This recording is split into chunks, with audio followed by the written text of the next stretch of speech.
nơi kênh đá play miền băng thôm mũiទឹកថ្លាឆ្លាក់ភ្លឺដោយកញ្ចក់ជួ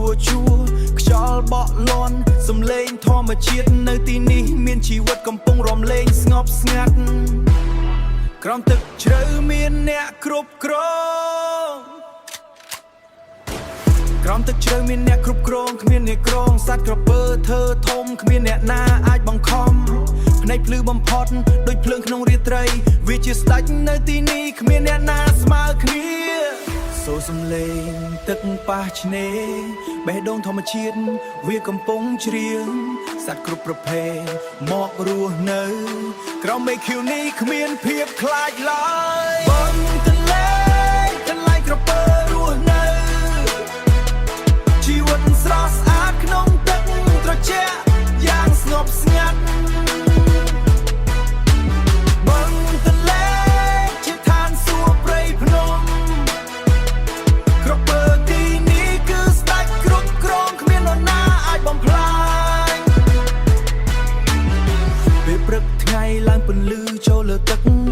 សត្វពើឡើងកម្ដៅលើដីសាមស្រស់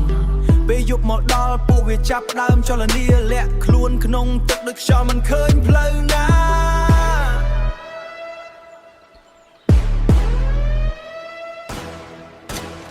ត្រីហើយលេងក្បែរបឹងយ៉ាងសប្បាយបាក់សីហោះហើរលើមេឃយ៉ាងស្រស់ស្រាយជីវិតនៅទីនេះគឺចម្រុះពណ៌បឹងទន្លេជាផ្ទះដែលមិនដែលស្ងាត់ស្ងៀមកុំមើលរំលងអំណាចធម្មជាតិក្រពើនៅទីនេះមានចិត្តក្លាហានខ្លាំងណាស់វាជាអ្នកថែរក្សាបឹងនេះធ្វើឲ្យសំតល់នៅតែមានជានិច្ចយ៉ាងបឹងទន្លេកន្លែងក្រពើរស់នៅជីវិតស្រស់ស្អាតក្នុងទឹកត្រជាក់យ៉ាងស្ងប់ស្ងាត់បឹងទន្លេជាឋានសួគ៌ព្រៃភ្នំក្រពើទីនេះគឺស្ដេចគ្រប់គ្រងគ្មាននរណាអាចបំផ្លាញបឹងទន្លេមិនភ័យតែជាទន្លេនេះគីវោហោឌី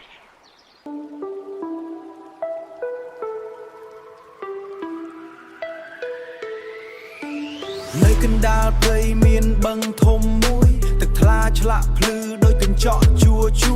ខ្យល់បក់លាន់សំឡេងធម្មជាតិនៅទីនេះមានជីវិតកំពុងរំលែងស្ងប់ស្ងាត់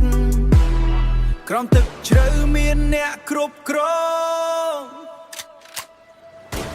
ក្រោមទឹកជ្រៅមានអ្នកគ្រប់គ្រងគ្មានអ្នកក្រងសត្វក្រពើធ្វើធំគ្មានអ្នកណាអាចបង្ខំភ្នែកភ្លឺបំផុតដូចភ្លើងក្នុងរាត្រីវាជាស្ដេចនៅទីនេះគ្មានអ្នកណាស្មើគ្នាសូរសំឡេងទឹកប៉ះឆ្នេរបេះដូងធម្មជាតិវាកំពុងច្រៀងសត្វគ្រប់ប្រភេទមករស់នៅក្រោមមេឃខៀវនេះគ្មានភាពខ្លាចឡើយបនទន្លេកន្លែងក្រពើរស់នៅជីវិតស្រស់ស្អាតក្នុងទឹកត្រជាក់យ៉ាងស្ងប់ស្ងាត់បឹងទន្លេជាឋានសួគ៌ព្រៃភ្នំក្រពើទីនេះគឺស្ដេចគ្រប់គ្រងគ្មាននរណាអាចបំផ្លាញពេលព្រឹកថ្ងៃឡើងពន្លឺចូលលើទឹកសត្វពើឡើងកម្ដៅលើដីសាមស្រស់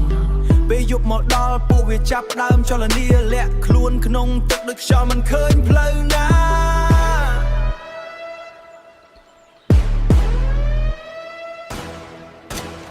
ត្រីហើយលេងក្បែរបឹងយ៉ាងសប្បាយបាក់សីហោះ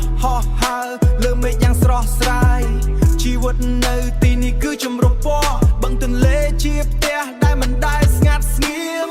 កុំមើលរំលងអំណាចធម្មជាតិក្រពើនៅទីនេះមានចិត្តក្លាហានខ្លាំងណាស់វាជាអ្នកថែរក្សាបឹងនេះធ្វើឲ្យសំតល់នៅតែមានជានិច្ចយ៉ាង